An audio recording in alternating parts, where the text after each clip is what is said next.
बिस्मिल्लाहिर्रहमानिर्रहीम, अस्सलाम वालेकुम। मैं सैनिक बाल हूँ, आप मेरा यूट्यूब चैनल देख रहे हैं। अगर अभी तक आपने चैनल को सब्सक्राइब नहीं किया तो चैनल को सब्सक्राइब करें। कमेंट सेक्शन में अपनी कीमती राय से आगाह भी जरूर करें। जनाब, खबरें बहुत सारी हैं और जिस तरह लोग ये सोचते थे कि हमने वोट डाला तहरीक इंसाफ को लेकिन फायदा कोई नहीं हुआ, हुकूमत तो उन्होंने फिर बना ली जैसे भी बनानी थी, और जिस तरह उनको तोहफे दिए गए और 2/3 अक्सरियत भी दे दी गई, तो मायूसी की बात इसलिए नहीं है कि अब जो बातें हैं वो इमरान खान की रिहाई की शुरू हो गई हैं। और जैसे आपको बताया था कि ईद जो है वो इमरान खान साहब, बड़ी उम्मीद है इस चीज की कि वो बनी गाला में करेंगे और रमजान के अंदर अंदर कोई बड़ी खबर आएगी। अब आज अगर बात करें तो वही अडयाला जेल थी, उसी अडयाला जेल का गेट था जहां पर जो पुलिस की गाड़ियां जाते आते देखी जाती थी, और लेकिन उसमें कभी यही होता था कि इमरान खान साहब को मुंतकिल किया जा रहा है या कोई उनकी वकला की टीम जा रही है, इस तरह के मामला। लेकिन आज अली अमीन गंडापुर साहब जिन्होंने जो वजीर आला केपी के बने और उसका हलफ उठाया, उसके बाद कैबिनेट की मंजूरी के लिए इमरान खान साहब से आज जो है वो मुलाकात की और पूरे प्रोटोकॉल के साथ अपने वो उसी तरह पुलिस की गाड़ियां आज फिर अडयाला गई और अडयाला के बाहर के मनाजिर जो है वो लोगों ने देखे। तो उसमें आज अली अमीन गंडापुर साहब की मुलाकात हुई इमरान खान साहब से और उन्होंने अपनी 17 रुकनी काबीना की जो है वो उनसे मंजूरी ली। उसके अलावा जो अलीमा खानम साहबा हैं उनकी भी अपने भाई इमरान खान साहब से आज मुलाकात हुई अडयाला में, और इमरान खान साहब ने बड़ा तशवीश का इजहार किया कि जनाब नमल यूनिवर्सिटी में जो प्रोजेक्ट्स थे बड़े अहम जिसमें तलबा को बहुत फायदा था, उनको भी रोक दिया गया है 9 मई की आड़ में। तो उस पे इमरान खान साहब ने काफी तशवीश का इजहार किया है और अलीमा खान ने यह कहा है कि जो वजीर आला है पंजाब की, उनको भी इस पे एक्शन जो है वो कोई ना कोई लेना चाहिए कि इस तरह के मामला को, जातियात को आप अलहदा रखें और सियासत को अलहदा रखें। तो जिसमें लोगों की फलाह बहबूद है उस चीज को कम अज कम जो है वो नहीं छेड़ना चाहिए, उसको जारी रखना चाहिए। उसके अलावा अगर बात करें अली अमीन गंडापुर साहब की ही, तो उनकी 17 रुकनी काबीना जो है वो बनेगी, और दूसरी जानिब जो मरियम नवाज साहब है वो पंजाब की 25 रुकनी काबीना जो है वो बनाएगी। तो तरजीहात का भी इससे बड़ा पता चलता है कि जनाब आप कितने लोगों को नवाजने की कोशिश कर रहे हैं, कितने लोगों को आप जो है वो प्रोटोकॉल देना चाहते हैं। एक तरफ एक सूबे को 25 वज़रा चलाएंगे, दूसरी तरफ एक सूबे को 17 वज़रा चलाएंगे, तो ये मुआवजा भी लोग खुद कर सकते हैं इस चीज का। उसके अलावा अगर बात करें जनाब, तो अली अमीन गंडापुर साहब ने आज फिर गुफ्तगू की इमरान खान साहब से मुलाकात के बाद, और जब उनसे ये पूछा गया कि जनाब आप वज़ीर आज़म की हलफ बर्दारी की तकरीब में क्यों नहीं थे, तो उन्होंने यही कहा कि जनाब वो मैंडेट चोरी करके आए हैं और अगर मैं मैंडेट चोरों की हलफ बर्दारी की तकरीब में होता तो मैं आइन के साथ जो है वो वफादारी नहीं करता, मैं आइन के साथ गद्दारी करता। तो उन्होंने आज अपना वो वक़्फ़ भी रख दिया, जो कल बात हो रही थी कि जनाब अली अमीन गंडापुर साहब क्यों शामिल नहीं हुए। दूसरा ये कि शहबाज शरीफ साहब ने हलफ तो उठा लिया, उसके बाद उनसे एक बड़ी कुर्बानी भी ले ली गई। हालांकि शहबाज शरीफ साहब आज खुश तो बहुत होंगे क्योंकि जो नरेंद्र मोदी साहब है उन्होंने बाकायदा ट्वीट किया और अपने ट्वीट में उन्होंने मुबारकबाद दी शहबाज शरीफ को। तो शहबाज शरीफ साहब के लिए तो मेरा ख्याल है इतनी भी खुशी काफी होगी कि उनको नरेंद्र मोदी ने जो है वो ट्वीट करके मुबारकबाद दी है। लेकिन एक कुर्बानी ली गई और वो कुर्बानी थी इसहाक डार साहब की, और खबरें इस तरह चलाई गई हलफ बर्दारी के बाद कि जनाब शहबाज शरीफ साहब एक्टिव हो गए हैं और वो मुल्की मईशत के लिए बहुत कुछ करेंगे। तो उन्होंने जो पहला इजलास तलब किया उस इजलास में एक बड़ी अहम शख्सियत माइनस थी और वो अहम शख्सियत इसहाक डार साहब की थी। और इसहाक डार साहब के बारे में ये खबरें आ रही है कि जनाब इस बार जो है वो वजीर खजाना जो है इसहाक डार साहब को नहीं बनाया जा रहा और उनको माइनस किया गया। और इसहाक डार साहब का जो मुआशी प्लान है वो यही है कि आप कर्जे लेते रहें और उन कर्जों का जो है वो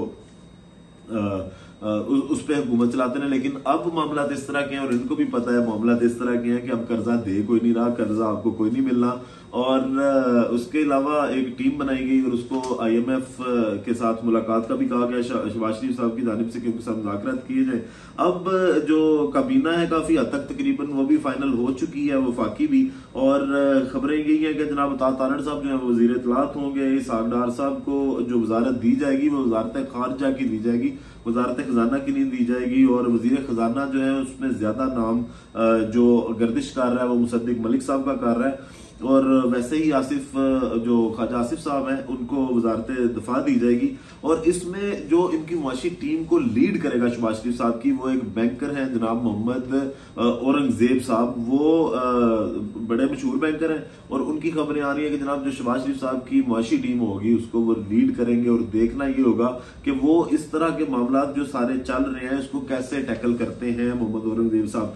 अब तोहफे बहुत सारे दिए जा रहे हैं इत्तेहादी हुकूमतों को, और वो चाहे काजी फायद ईसा साहब का इलेक्शन से पहले बल्ले का फैसला हो, वो वाला तोहफा हो, और या जो कल इलेक्शन कमीशन ने फिर से फैसला किया एक, उसकी बात करें तो बड़े आइन को हटा के सिर्फ एक इलेक्शन एक्ट की आड़ में बहुत सी चीजें इस तरह की गई जिन्होंने लोगों के वोटों का तमाशा बनाया और लोगों की ख्वाहिश का तमाशा बनाया, अवाम का तमाशा बनाया, जमहूर का तमाशा बनाया गया। तो आज जब केपी के असम्बली में जो मखसूस नशिस्तें हैं उनकी तकसीम की गई तो उसमें एक बड़ा मजेदार लतीफा इलेक्शन कमीशन ने एक और सुनाया। एक वो फॉर्म 45 अपलोड करने वाला लतीफा था और एक लतीफा ये था जनाब के टोटल जो सारी पार्टीज जो सुन्नी इत्तेहाद को छोड़कर या तहरीक इंसाफ को छोड़कर केपी के असम्बली में बैठी हैं, उन्होंने मिलके सिर्फ 17 नशिस्तें जनरल नशिस्तें जीती थी, जिनको आज 26 सीटें जो है वो तकसीम कर दी गई। और बड़ा एक अजीब सा, मतलब इतनी सीटें वो पार्टियां जीती नहीं है।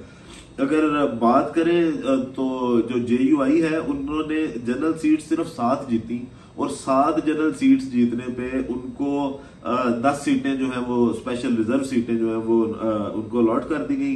PMLN ने 6 सीटें जनरल जीती केपी के असम्बली में और उनको 9 स्पेशल सीटें दे दी गई। और पीपल पार्टी ने 4 सीटें जीती और उनको 6 स्पेशल सीटें जो है वो अलॉट कर दी गई। तो ये एक बड़ा अजीब सा तमाशा है कि इतनी सीटें वो जीत के नहीं आए जितनी उनको तोहफे में दे दी गई है। काजी साहब की जानिब से वो तोहफा दिया गया और उसके बाद इलेक्शन कमीशन की जानिब से भी उनको तोहफा दे दिया गया कि चले जी अवाम ने आपको मुस्तरद कर दिया, कोई बात नहीं है, लेकिन आपके ऊपर हाथ था, आप लाडले थे, तो हम तो कुछ ना कुछ करेंगे ना ऐसा कि आपको तोहफा दे इस तरह का कि आप कुछ तो इज्जत रह जाए आपकी, आप अवाम में बैठे। और अब जिन्होंने 17 सीटों के साथ बैठना था उनको 43 सीटें दे दी गई। अब अगर इस सीटों की तकसीम की बात करें तो अभी बकरम साहब ने बड़ा दिलचस्प तबसरा किया इस पर, और उन्होंने ये बात की कि जनाब अगर मुल्क में सारे के सारे आजाद उम्मीदवार जीत जाएं, कोई पार्लिमानी पार्टी ना जीते, तो क्या आप उनको रिजर्व सीटें नहीं देंगे? क्या उधर ऐवान खाली रहेगा? और इस तरह इस बार जिस तरह देखा जाए, जिस तरह तहरीक इंसाफ क्लेम करती है अपनी 170 से 180 सीटें और पंजाब में 200 से ज्यादा सीटें, तो अगर इस तरह के मामला हो जाते कि जनाब अक्सरियत इनके पास आ जाती या सारे ही आजाद उम्मीदवार जीत जाते, तो कैसे आप मखसूस नशिस्तों का जो है वो तकसीम करते अगर आपने यही रूल रखा था। और लोगों ने इस बार रिकॉर्ड वोट डालकर पाकिस्तान तहरीक इंसाफ के जो आजाद उम्मीदवार उनको असम्बली में भेजा भी। आप फिर से एक बार लोगों की ख्वाहिशात के खिलाफ गए और आपने सिर्फ जिन ताकतवर हलकों को खुश करना था उनको खुश किया। तो इस पे अब तहरीक इंसाफ की जानिब से जो जिस तरह जमात अजहर साहब ने ट्वीट किया, उस ट्वीट को देखें तो लगता यह है कि लॉन्ग मार्च जो है वो शहबाज शरीफ की हुकूमत के खिलाफ आएगा और तहरीक इंसाफ की जानिब से जरूर आएगा। जमात अजहर साहब ने आज यही बात की कि जनाब जो मैंडेट चोरी जब तक उसका अजाला नहीं होता तब तक जो है वो हम सुकून से तो नहीं बैठेंगे और कोई ना कोई लॉन्ग मार्च हो सकता है। अब इस लॉन्ग मार्च में फजलुर रहमान साहब शामिल होते हैं या नहीं होते इस पे कुछ कह नहीं सकते, चकजई साहब शामिल होते हैं नहीं होते इस पे कुछ कह नहीं सकते, लेकिन तहरीक इंसाफ पूरे प्लान में है कि जनाब वो इस लॉन्ग मार्च की तरफ जाएगी शहबाज शरीफ हुकूमत के खिलाफ। तो शहबाज शरीफ साहब को ज़हनी तौर पे इसके लिए भी तैयार रहना चाहिए। और वो जो बातें मुफाहमत की करते हैं उस पर यह है कि आज सुन्नी कौंसल सुन्नी इत्तेहाद ने बाकायदा एक करारदाद जमा करवा दी है इमरान खान साहब की रिहाई पे, और चकजई साहब के घर पे भी छापा जिस तकरीर की वजह से पड़ा वो यही तकरीर थी। उन्होंने उसमें यही कहा था कि जनाब इमरान खान को रिहाई अब देनी पड़ेगी और जब तक रिहाई नहीं देंगे तो ये जो आप मुफाहमत की बातें करते हैं मुफाहमत की नहीं है। फवाद चौधरी साहब ने भी आज अपनी पेशी पे यही बात की कि अभी मुफाहमत वाले कोई मामला नहीं चल रहे, अभी मुनाफकत वाले मामला चल रहे हैं। तो अगर शहबाज शरीफ सुख का सांस थोड़ा बहुत लेना चाहते हैं तो उसमें जो करारदाद ये पेश की गई है आज कौमी असम्बली में, तो उस करारदाद को मंजूर करना पड़ेगा, इमरान खान साहब को रिहाई देनी पड़ेगी। और बाकी वीडियो का इख्तिताम करते हैं इस दुआ के साथ कि अल्लाह ताला पाकिस्तान पर अपनी रहमत नाजिल करे। पाकिस्तान जिंदाबाद।